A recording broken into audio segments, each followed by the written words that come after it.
Hello and welcome to another episode of Get Your Fill, Financial Independence and Long Life, where we explore ways to achieve those two goals. And we invite people on to help us who are going to unlock us and help us to clear out our head hacks and I don't know, lots of stuff. Blaine Oelkers is with us today and he is amazing. He's already got me thinking about lots of things just in the few seconds that we had to converse before we started the recording. So Blaine is a TEDx speaker, which is way cool. He's a leading authority in personal implementation and consistency. Need any of those things? He's America's only chief results officer, which every company needs. Mine certainly needs that. He's a habit master with documented streaks of 1,516 days in a row and counting. What? I think I'd be happy to have that many minutes in a row. He is a top level LinkedIn connector. He's got over 25,000 first level connections. He graduated from Purdue University and Stanford University Social Entrepreneurship Program. He's powered by what he calls Selfluence, which is cool. Influencing yourself, a personal development and training company. And he's excited to share with us ways that we can take control of our life by taking control of ourselves, right? We're our own worst enemy. Blaine, thanks so much for being with us today. Christine, thank you so much for having me on. I'm excited to be here. And you're doing a lot of good things out there. There are a lot of people that are looking to turn around their business, looking to start a business, looking to get involved. And you're not only talking about it, but you're actually doing it. And that's what I love. And I would encourage people to, subscribe to this podcast, listen, but look for the mentors, not only the mentors who have done it, those are good mentors, but the mentors who are doing it, like actively doing it right now. And so you're doing that. I just listened to one of your things on Airbnbs, and so you're doing it now. So let's connect with you, and let's move towards financial independence and long life. Two things that you put those two together, you're going to be happy. Absolutely. Thank you very much, Blaine. So you're right that I'm doing it, but let me just tell you, I've got so many little initiatives going on at the moment that sometimes I feel like I walk into one room, sometimes I say, why am I here? Sometimes I know why I walked in, but then I get involved in a project in that room and then I need something. So I go in another room and oh, that's right. I left this thing half done. I just have a lot of trouble, feeling really productive. And I think that, you have some tools to help us with that. Very common stuff, and we can unpack that. And most people, the mind is very expansive. The mind is like a lantern in all directions, right? And there are some things you can do to turn the lantern into the laser, right? and really focus in on something. And yeah, it's difficult, but as an entrepreneur, would-be entrepreneur, or whatever, you have to get comfortable with the word no. So you almost have to, sometimes they say you have to become Dr. No, but you're saying no for the bigger yes. So we can do anything, but we can't do everything. So anyway, making those selections, yes, difficult, but we could talk about some frameworks to help people along the way. But it's hard to, even in today's the hardest ever, to stay focused because there's so many distractions, right? So close is this little device, which can be used for good or for evil. So we want it for good, but it's tricky. No, I did that earlier today. I picked up the phone to see what time our meeting was. And I had all these text messages. So I did the text messages and then I sat down. I was like, Chris, you didn't look up what time the thing is. I'm like, oh my goodness. It's just but now tell me, Blaine, were you always this person? Were you always super organized and always knew you were going to be the master of productivity and getting results like that? Well, I would say I've always been a little bit of a planner person, but I wasn't always that efficient. So I'm a good planner, but like you, I have this kind of monkey mind. I have all these ideas. My wife had to put me on a 12-step program for domain purchases, right? So I have, 250 domains. And when it got up to 300 domains, because I have all these ideas, right? So I'm buying domains. GoDaddy loves me. But I buy all these domains because I have all these ideas. But now if I want to buy a new one, I have to let one of the other ones go. So anyway, there are ways to manage that. But I have a lot of ideas. I want to do a lot of things. So I had to figure out some ways and some structures and some frameworks to get there. And I had a couple of moments of dawning comprehension. One was in college where, I've always been a seeker. That's probably one of my better traits is I want to know what could I do, and that's how I kind of found you, is looking for ways to improve finances, ways to improve longevity. So I've always been the seeker. And in college, I saw this ad for this book, Think and Grow Rich. And it was an audio read by Earl Nightingale. So I sent away for that and I got the audio, then I read the book. And it was there that I had this first thought, like what you think about, you bring about. I made a little acronym for that, YTABA, but what you think about, you bring about. And that started to serve me really well, that my thoughts, with my actions, like what you think about, you bring it about. So my thoughts with corresponding actions were kind of making things happen. Now, I couldn't control circumstances, but I could control how I reacted to those circumstances. And so that made a big difference. That was the first moment. The second moment, which kind of led to me becoming America's only chief results officer, was I was working a corporate job, and my degree was in computer science, and I came back from a business trip, and my son, Bo, he was about 1 year old, and he gave me the cold shoulder. And I said, "Hey, Beth, what's going on with Bo? Is he sick? What's happening?" He says, "Well, you were gone so long, he kind of forgot who you were." And I was like, "What?"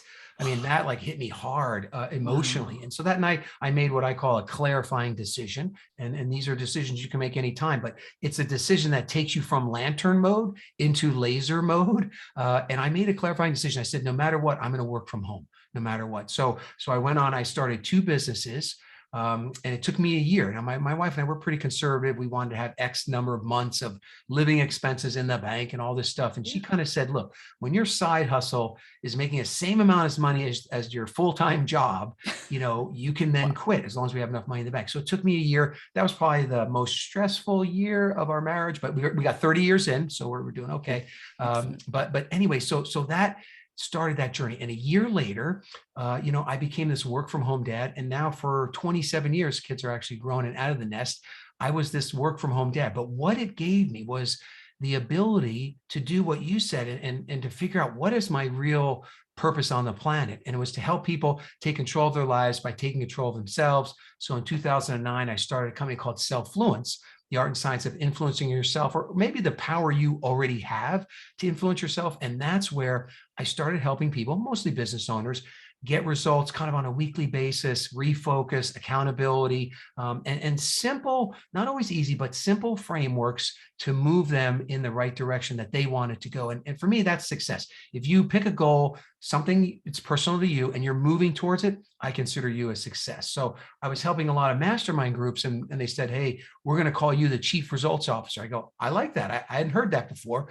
So I took the CRO title, and then I realized nobody else had it. So I went to the US Patent and Trademark Office, and I trademarked it, did it myself, cost a couple $100, wasn't that hard to do. It took about Great. 6-7 months. Then I got the R with the circle, so the registered trademark. So then I can say I'm America's only chief results officer. If you'd like to be a chief results officer, you have to license it from me. So far, I have not licensed it out yet. But anyway, there's a little, maybe that's more of a story than you wanted, but No, that's it's kind of fine. how I landed here today. But now I find this is a little bit of a sidetrack, but when I work from home, I feel like I'm always at work. And it's hard for me to just like shut the door and say, okay, it's time to go home now. Right. I was like, I'll just do this one more thing. I'll just do this one more thing. And next thing you know, it's 9:30, 10 o'clock. And you're like, oh man, I gotta go brush my teeth and go to bed. That's it. So how did you maintain that Yeah, I as mean, two things work balance? for me. One is my wife, which is like she has been my guardrails, my boundaries of, kind of avoiding that overwork syndrome, because it's very easy to do.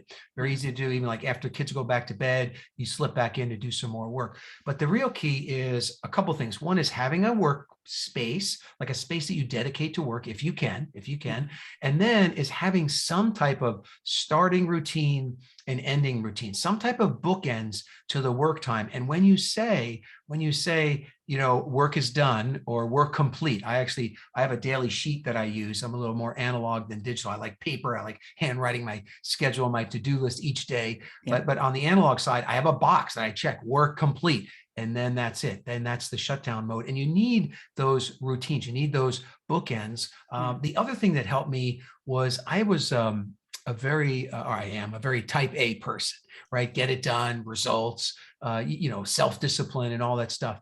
But when I got into the science behind not working, I found that it's more beneficial to you and your output and your results if you stop the work. for a couple of reasons. One, you kind of regain, you got a little recovery time, but your subconscious mind needs time to work on some of your biggest challenges in your business. And you give it that time by not working, by not proactively working, by getting out, closing it down for the night, watching some Netflix. Now, I'm not talking about binge watching, but doing some other things and Yeah. letting the subconscious mind have a little breathing room.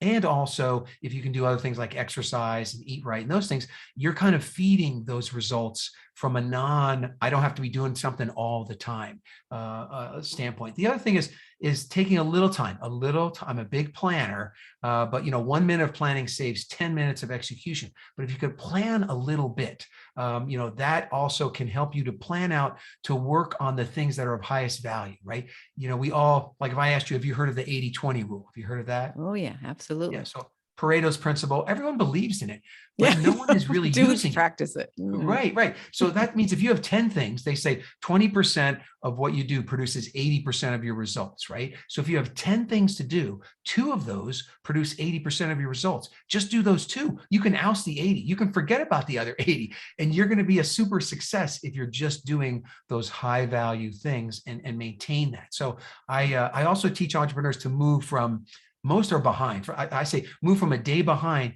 to being a day ahead. And so one of my missions in life is to have, this army of day ahead entrepreneurs, so like when I wake up, my day's done. Like I have appointments, like do this podcast, but Right. all my to-dos are for future days. Like I've already done today's in the past. So when I wake up, my schedule is a little more free, a little more open, and life is better a day ahead. So anyway, that's a whole another discussion. But that to me, then I'm my best self when I'm ahead, not behind.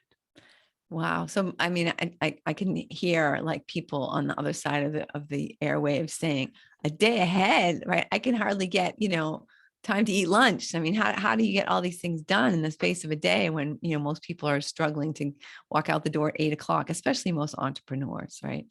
Yeah. I would say the number one framework, I often say powered by self-fluence. It's self-fluence. We do teach a concept called the 30-minute hour. So that's how to get an hour's worth of stuff done in just 30 minutes, right? So you're literally compressing time. And so now this, we'll unpack it here for the listeners, but it's very powerful. And I want to make sure that it's used for good and not for evil. So let's say, Christine, let's say you and I, we did 4 30-minute hours in a row. So we got 4 hours worth of stuff done in just 2 hours. That leaves us 2 hours of guilt-free time. And so my question for you is going to be, what would you do with 2 guilt-free hours? Now, here's the clause. You can't use it to work. Now, I might say, I'd work more, get more done. No. It has to be used for non-work stuff. So for me, I've got a Peloton bike, which I love. I've ridden it like 600 and something days in a row. So I'd probably take a Peloton bike ride. I like hiking outdoors. So I probably do a little hike. I like connecting with old friends. And then I work from home and I like the good old fashioned power nap. So that's what I would do with my 2 guilt-free, do whatever you want hours. What would you do with 2 guilt-free hours? Wow. That's interesting. I actually sometimes I just like to take a drive, especially Nice. like today, it's quite hot here, for in New England, we're not used to like over 90 degrees. It's like 97 or something. And so we're all running around sweating and being uncomfortable. But you can drive, it's really beautiful to look outside, so I could just take a drive to the ocean or something and just like really, I find those kinds of things really relaxing. I sing my songs really loud, I obviously have to be alone in the car. but, but yeah, Listen, if that's I was that's there, actually I'd be singing with you if I was there. So awesome. Let's you have go. some friends that will sing with you. No, that's perfect. That's good. And so the idea here is we're going to show everyone how to have these 30-minute hours, but I want you to take some of that time and put some of those things back in your life, right? Put some of those things, and maybe you don't have time for a drive, but maybe you have time to rock out to a song. I often do a little happy dance, 80s rock craziness, here in my office and in my home office, and my wife's like going, oh, he's celebrating something in there. But anyway, put some of that stuff back in your life. So let's talk about this. The 30-minute hour. So how to get an hour's worth of stuff done in just 30 minutes. Now there's a day of the year. Now, some people have this day more than once in the year, but there's a day of the year where people are 3 to 10 times more productive than their ordinary day. So that's 3x to 10x. We're only looking for 2x. We're just looking at 60 down to 30, but they're 3 to 10 times more productive than they are in an ordinary day. Do you know what day of the year that is? I bet it's the day before you leave for vacation. You got it. You got it. So I'm here's just the picturing thing myself. that Yes, people absolutely. need to realize. People need to realize that you already know how to do it. You don't need to learn anything new. You just need to bring back the day before vacation mode. So I have a little card here in my home office to remind me of day before vacation mode. And I put a little acronym together so that you could kind of remember it. And the acronym is PDF. Now, PDF is easy to remember because people say, email me the PDF or print out the PDF. So Yeah. PDF is easy. Now, when someone says email me the PDF, they're talking about portable document format. That's what it means in the tech world. But for us, it means plan, delegate, focus. Right. So the way to have 30-minute hours is to think of 30-minute hours, think day before vacation mode, and then think PDF, plan, delegate, focus. So let me unpack each one of those so people can kind of use it practically. So the day before vacation, you typically plan out that day so much better than other days. Like you're like, oh, look, I only have so many hours before I leave on vacation. I've got to do this. I've got to do this. I've got to do this. If you would just take a few minutes, I often say, give planning 1% of your day, 14.4 minutes of your day to plan, you will have 30-minute hours. You'll get more done because you're also put the containers or the limits on your time, right? So you say, look, I've got to write this article. I've got to do this. I've got to call this person back. I've got to get to the bank. I've got to secure this loan, all these different things. And you look at that and you say, well, now you start putting it into buckets of time, right? And so planning is a big one. So if you'll just take a few moments to plan out your day, you're going to be more effective. The second part of that is, on the day before vacation, people wake up 30 to 60 minutes earlier than they do on a normal day. So you could have a 30-minute hour by getting 30 extra minutes, just wake up 30 minutes extra. Now, I'm not saying you could do that every day, but anyway, that's another thing from the day before vacation. The other part of it is you have a very clear vision for what you need to do.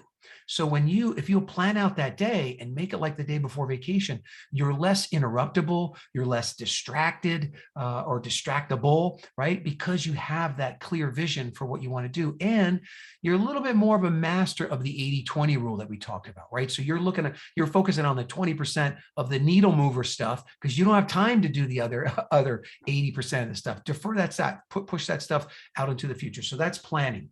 The second thing is, on the day before vacation, all of a sudden your skill level in delegating goes through the roof. You're like, okay, you do this. Can you do that? Can you do this? Can you go do that? My wife often will say, look, I need to run some errands. Can I do anything for you? Bing, bing, bing, 30-minute hour for me, because now she'll go to the post office or the bank or do all the stuff, the errands stuff. So Right. I don't have to do it.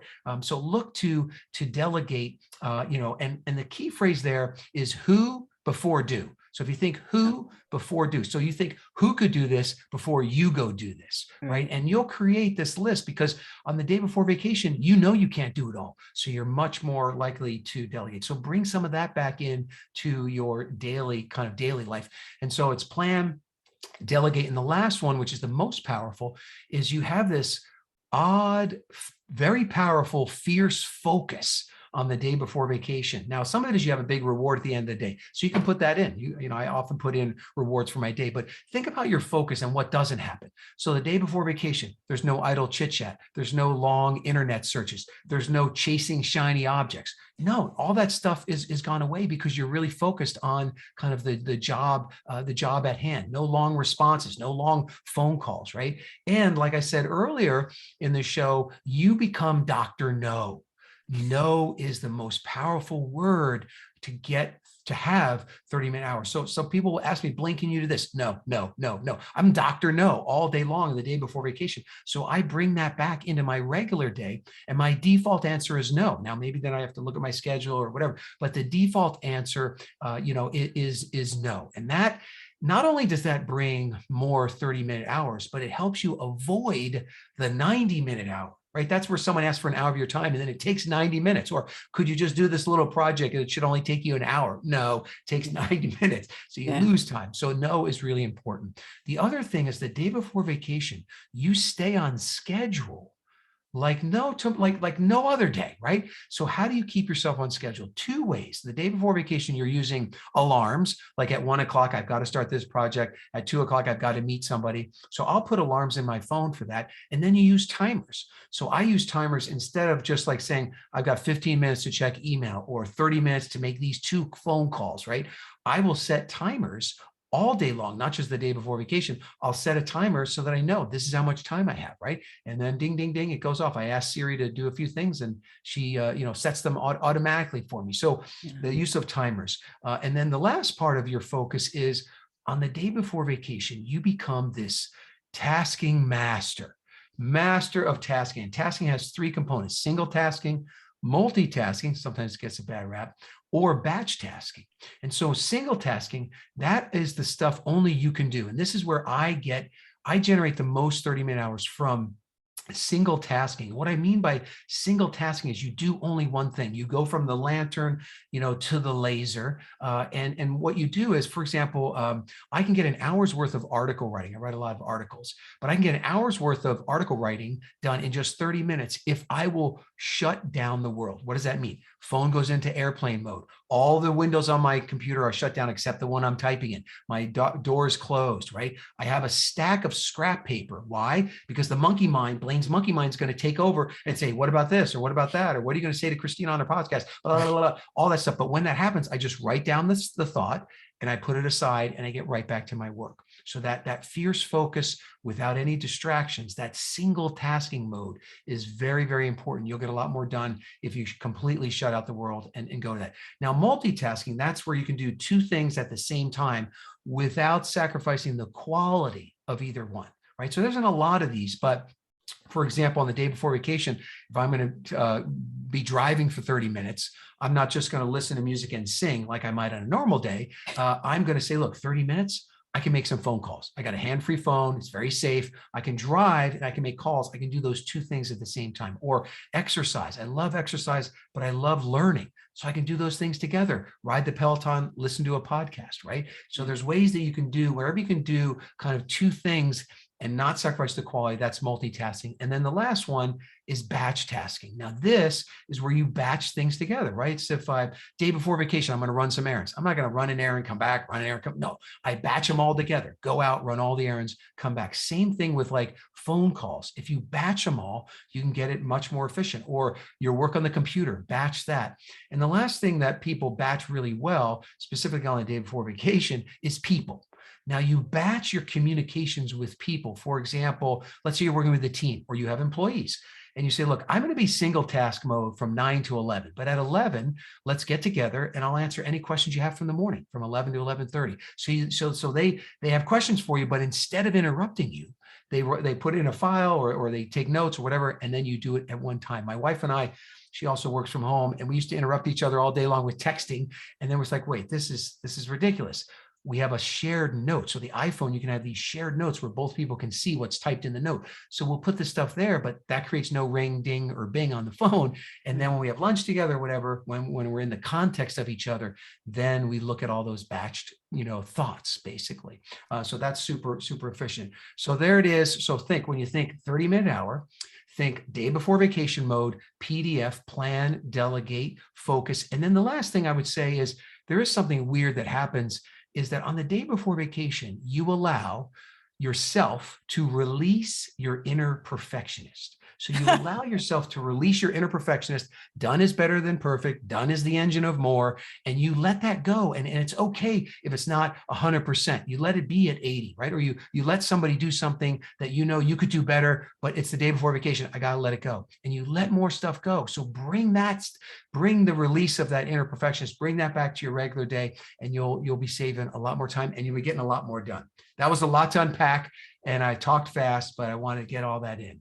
No, but Blaine, it's so brilliant because as soon as you said that, right, because I actually just came back from, it wasn't a vacation, but it was it was a work trip, but I was going to be out of the office and I wasn't going to be planning to do much work. So I just did exactly what you said. I was like laser focused. I was like, okay, this can wait. This one person could do this. And it was so easy. And you're right. I probably got a week's worth of work done in about an hour, but because I knew exactly, I had to think exactly the way you suggested. So I think even if you wouldn't have explained it, I probably would have got the real gist of it, just visualizing myself the day before or even 3 hours before I'm ready to walk out the door and get on a plane. It's just like like a machine, right?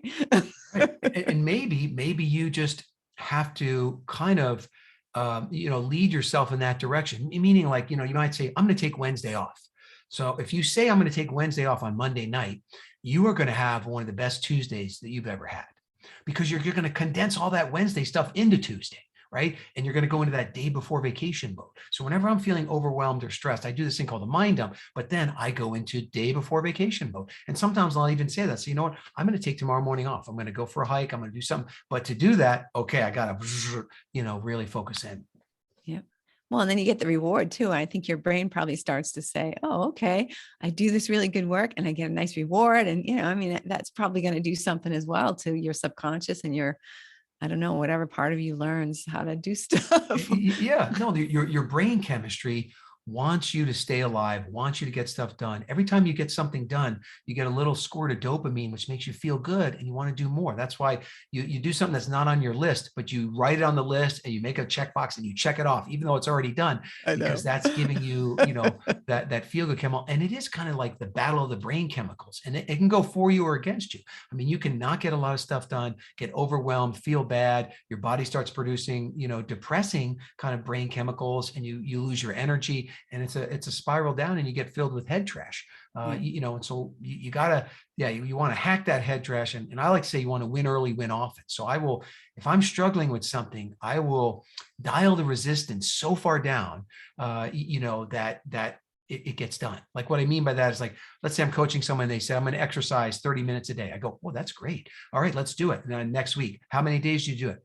I only did it 3 days. Okay. How'd that make you feel? Felt like crap. Okay. So you have to win every day. So why don't we do this? Let's say that you're going to exercise this next week for 1 minute a day, 1 minute. 1 minute a day. Like, you can just do push-ups and jumping jacks before you get in the shower. That counts, right? And start there, because you want to win, because that's what builds the streaks, and that's what builds the consistency. And then that builds your self-confidence. And then, or maybe you start with 5 minutes, whatever it is. But if you're going to miss your goal, I would rather you dial it down and still do something, rather than totally just miss it. Yeah. And it's interesting because in your scenario, you had a person who was working out not at all. And then they started working out 3 days a week, which is great, right? But they felt terrible about themselves because they didn't do it every single day. It's like, you've got to give yourself permission to be excited about what you've accomplished. And if it's a minute, that I have a thing, I have friends who want to walk and they want to get healthy and blah, blah, blah. And it's the same kind of thing. Oh, well, I'm going to run for half an hour. I'm like, no, you're not. Come on, but if you get up at, like, every single morning, get up 5 minutes early so that you can spend 1 minute exercising, and do that for a week, and then add 1 minute and make it 2 minutes, and then by the end of the year, right, you're almost exercising for an hour. I mean, it's, there's add a famous a minute. There's a famous psychologist, and he told the story of this person that wouldn't exercise, and they had the treadmill, and he tried all kinds of things and it just wouldn't do it. And he said, you know what, here's the deal. I just want you to stand on the treadmill for 5 seconds. Just don't even turn on, just stand on it tomorrow, and so they went from that, to then, stand on it for a minute, then maybe turn it on, right? And it was just this really slow process, but it was a winning process. Yeah. And that person end up to where, whatever they were doing, an hour a day or something, and they would never miss it. The other thing about streaks and consistency is, once you get 3 or 4 days in a row, you don't want to miss, right? And then it gets stronger and stronger and more powerful. Like you mentioned in my bio, now I'm up to, because it's a running count. So these 2 things I've done 1,575 days in a row, right? And so that, that I don't want to miss those items. I don't want to break that streak. I've had some where after like 400 or 500 days, you miss it for some reason, and life can hit you, but they become really powerful. In just 3 or 4 days, that's where the power starts. But then when you get up to a couple of weeks, and then a month, and then a couple of months, and then you really want to keep it going. So it has a psychological power, of getting just a few days in a row. Yeah. Well, but it's not just doing it, also it's tracking it, because, I without realizing it, you might have done something for a week or a month or something, but if you're not really paying attention to it, you're not going to feel as sad or as like, oh man, I really got to get this done. I don't want to lose my winning streak. I mean, when it's not just the doing, it's also the tracking. I think that's very powerful. Yes, yes. And two things on the tracking. One is I do the self plan on Friday afternoons, and I do have like a personal and business scorecard. So I'm tracking stuff there, and that isn't a document that I put the numbers in, so I have it. But now so many of these things are in apps, right? Yeah. So like the two streaks I have is one is this Bible app, which I really like, and the other is Headspace, which I use to take a mind shower. Like most people wash their physical body, I like to wash my mind out in the morning. So I take this mind shower, but those apps track it, right? So those apps, every day I open it up, ding, ding, another day, great job, and it's that positive reinforcement. Right. So a lot Yeah. of times Yeah. apps can easily track some of that stuff for you, which is nice. Yeah, that's a great idea. It's a great idea. Might as well use the little machine to our benefit, right? Right now, it Rather can be than our very detriment. powerful against you. So Yeah. yes, you have to figure out ways to use it for good. And I do like airplane mode on my phone. I tell people it's not just for airplanes, and it's good. It's healthy to put the world, turn it off for a little bit. I typically try to do that, sometime each day. I remember one day, I remember I had this great day. It was like 5 or 6 hours later, and I'm like, man, this was such a great day. I'm like, oh yeah, I left my phone in airplane mode. Now, when I turned it on, it lit up like a Christmas tree, Yeah. but it only took me like 20, 30 minutes to triage all that stuff, which would have just derailed my day. Some of the Right. stuff had already been, somebody found their own solution, and the world's okay. The world's going to be okay. But that's what I think is missing in most people's lives is distraction-free thinking time. Initially, it can be a little scary to be with yourself these days, because now it's just like, and you're wiring your brain, like even if you're stopped at a traffic light, let me look at my phone and Yeah. what's going on, and so being with yourself and being comfortable, that's one of the ways to get to be 100 years old like your aunt. So try to increase that time with yourself without all the technology. And a lot of great ideas, people say, oh, I got this great idea in the shower, and that's because there, the phone's, nothing's there, right? Right. And Right. you have a little time to think. Yeah. Yeah. It's so true. So, Blaine, I mean, I want to respect your time because I know that it's you do a lot with it, unlike some of Yeah. us. So, we're kind of getting to that part of the show. Is there something that I know we could continue this discussion for an hour because I'm having a great time with you and getting so many tips, but is there anything you wish I would have asked you? Anything really in particular that you want to share that we haven't touched on yet? Well, I think the biggest thing that I want the listeners to really understand is that you have the most power you have is over yourself, right? Is influencing yourself, this concept of self-influence. But that's where you have the most control, not over circumstances, not over other people. It's yourself. And if you will tap in to that power that you have, that's going to be the greatest thing you could do with your life. And you can turn it around. I mean, Christine at 50 found herself not in a good situation, financially, and turn that around. And so you can, but it starts with your thoughts and how you think and who you hang around with. All those inputs into your thoughts and your brain, the food you eat, whether you exercise, all that stuff counts. But it's how you are thinking about life. That's what makes the big difference. And that's why I tell you, what you think about, you bring about. That was what I did my TEDx talk on. And actually, if anybody wants to see that talk, you can go to blainetedx.com. So Oh, great. BLAINETEDx.com, and you'll get a copy of that. We'll be connected. And in that talk, I talk about a little bit of a mind hack where you can remind yourself of your bring about statement 60 to 160 times a day automatically. So that's kind of a cool little elegant way to start to take control of your mind. But that's your greatest asset, is the 3-pound tool. And I hope that you use it to its full advantage. Excellent. So, Blaine, do you help individuals or just corporations, or how do you, Yeah. if people Good. wanted to, people want to get their brain under control, Yeah, great how can they question. reach So out to you? a lot of my work is with private mastermind groups, but recently I started to do more things for business owners or anybody, but primarily business owners. And so, yeah, I have master classes. My favorite thing to do every month, 3 to 4 days a month, I do this thing called a Super Results Day, where a bunch of us come together on Zoom. We have accountability every 3 hours. There's like a topic that I share on. But the main thing is that you get everything out of your head on paper, and then you just crush your own personal to-do list and all your loose ends. So anyway, that's probably the most fun thing I do. But yeah, go to BlaineTEDx.com, opt in there. You'll hear about those days. And if I can serve you in any way, I'm happy to do it. I've been working from home for a long time, so I have a pretty good schedule. Now the kids are out of the nest, so my wife and I have a little bit more time even. Beautiful. Blaine, thank you so much. I've loved talking with you. And thank you, listener, for listening. I know you have a choice of podcasts, right? 2 million, I think, and counting podcasts, but I'm excited that you found us today and that you found Blaine. And I greatly encourage you to implement some of the tools that he's like, put yourself into day before vacation mode and you'll enjoy it, especially if you take a few days off and really actually have a little bit of a vacation just to get your brain thinking in the right direction. And share this with someone who you know is in overwhelm, who could really use the help that Blaine has shared with us today. And have a fantastic week. We'll see you next week.